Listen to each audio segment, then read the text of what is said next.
আসসালামু আলাইকুম শিক্ষার্থী বন্ধুরা, তোমাদের সবাইকে নবারুণ অনলাইন পাঠশালায় স্বাগত জানাচ্ছি। তোমরা এই চ্যানেলের বিভিন্ন ক্লাস দেখতে চ্যানেলটি সাবস্ক্রাইব করো এবং সকল ভিডিও নোটিফিকেশন সবার আগে পেতে বেল আইকনে ক্লিক করো। শিক্ষার্থী বন্ধুরা, আজ আমরা পড়ব পঞ্চম শ্রেণীর ইসলাম ও নৈতিক শিক্ষা বিষয়ের অধ্যায় 3 আখলাক বা চরিত্র ও নৈতিক মূল্যবোধ। শিক্ষার্থী বন্ধুরা, আজ আমরা এই অধ্যায়ের অনুশীলনীর ক, খ, গ, ঘ এই প্রশ্নের উত্তরগুলো জানব। নৈবেত্তিক প্রশ্ন। ক, বহু নির্বাচনী প্রশ্ন। সঠিক উত্তরের পাশে টিক চিহ্ন দাও। 1. আখলাক অর্থ কী? উত্তর, সদাচার। 2. আমরা বেকার লোকদের কিসের ব্যবস্থা করে দেব? উত্তর, কাজের। 3. দেশপ্রেম অর্থ কী? উত্তর, দেশকে ভালোবাসা। 4.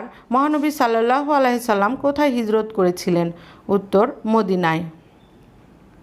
5. মানুষ অন্যায় করার পর অনুতপ্ত হলে আল্লাহ তাকে কী করেন? উত্তর, ক্ষমা করেন। 6. ভালো কাজে একে অপরকে কী করবে? উত্তর, সহযোগিতা করবে। 7. সততা মানে কী? উত্তর, সাধুতা। 8. হজরত বাইজিদ বোস্তামি রহমাতুল্লাহ আলাইহি কোথাকার অধিবাসী ছিলেন? উত্তর, ইরান। 9. মানুষ যা চেষ্টা করে তাই পায়, এটি কার উক্তি? উত্তর, আল্লাহর। 10. মানুষের অধিকারকে কি বলা হয়? উত্তর, মানবাধিকার। 11. প্রাকৃতিক পরিবেশ কোনটি? উত্তর, গাছপালা। 12. কোনটি প্রাকৃতিক দুর্যোগ নয়? উত্তর, অগ্নিকাণ্ড। খ, শূন্যস্থান পূরণ করো। 1. যার আচরণ ভালো সে সকলের সাথে ভালো ব্যবহার করে। 2. মানুষ আল্লাহর সকল সৃষ্টির প্রতি দয়া দেখাবে। 3. দেশপ্রেম ঈমানের অঙ্গ। 4. হিজরতের সময় মহানবী সাল্লাল্লাহু আলাইহি ওয়াসাল্লাম তার জন্মভূমি ছেড়ে যেতে অত্যন্ত কষ্ট পেয়েছিলেন। 5. সততা মানুষকে মুক্তি দেয়। 6. মায়ের পায়ের নিচে সন্তানের জান্নাত। 7. চেষ্টা ও শ্রম সাফল্যের চাবিকাঠি। গ, বাম পাশের কথাগুলোর সাথে ডান পাশের কথাগুলো মিলাও। 1. তোমাদের মধ্যে সর্বোত্তম সেই লোক যার চরিত্র সবচেয়ে সুন্দর। 2. যে ব্যক্তি মানুষের প্রতি দয়া দেখায় না, আল্লাহ তার প্রতি দয়া দেখান না। 3. আমাদের জন্মভূমির নাম বাংলাদেশ। 4. যে ক্ষমা করলো তার জন্য আল্লাহর কাছে পুরস্কার রয়েছে। 5. আমরা সকলে ডাস্টবিনে ময়লা ফেলব। 6. তোমরা ভালো কাজে একে অপরকে সহযোগিতা করবে। এবার আমরা সংক্ষিপ্ত প্রশ্নের উত্তরগুলো জানব। সংক্ষেপে উত্তর দাও। 1. মহানবী সাল্লাল্লাহু আলাইহি ওয়াসাল্লাম সুন্দর চরিত্র সম্পর্কে কি বলেছেন?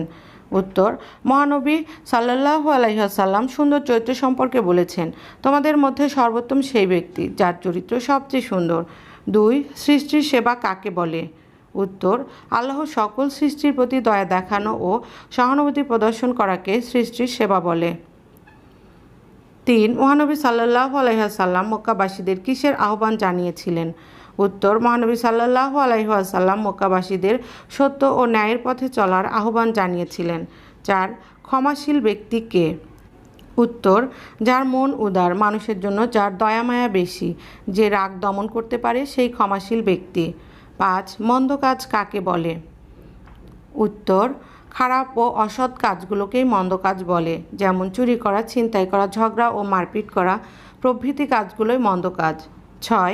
যার মধ্যে সততা আছে তাকে কি বলে? উত্তর, যার মধ্যে সততা আছে তাকে সৎ ব্যক্তি বলে। 7. আমরা পিতামাতার সাথে কিরূপ ব্যবহার করব? উত্তর, আমরা সব সময় পিতামাতার সাথে উত্তম ব্যবহার করব। 8. আমরা পিতামাতার জন্য কি বলে দোয়া করব? উত্তর, রাব্বির হামহুমা কামা রাব্বা ইয়ানি সাগিরা, এই দোয়াটি আমরা পিতামাতার জন্য বলবো। 9. আমরা বাসার কাজের লোকদের সাথে কিরূপ ব্যবহার করব? উত্তর, আমরা বাসার কাজের লোকদের সাথে ভালো ব্যবহার করব, তাদের কাজের ও শ্রমের মর্যাদা দিব।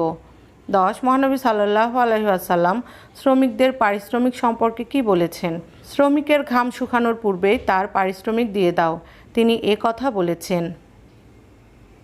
11. মানব জাতির আদি পিতা ও আদিমাতা কে কে ছিলেন?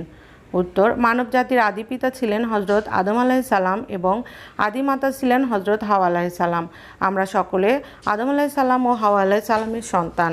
12. প্রাকৃতিক পরিবেশ কাকে বলে? উত্তর, মানুষের সৃষ্টি নয় বরং প্রকৃতিতে বিদ্যমান উপাদানসমূহকে নিয়ে যে পরিবেশ সৃষ্টি হয় তাকে প্রাকৃতিক পরিবেশ বলে। শিক্ষার্থীরা, তোমাদের এই প্রশ্নের উত্তরগুলো খুবই গুরুত্বপূর্ণ, তাই তোমরা এই প্রশ্নগুলো আগে পড়বে, তারপর লিখবে।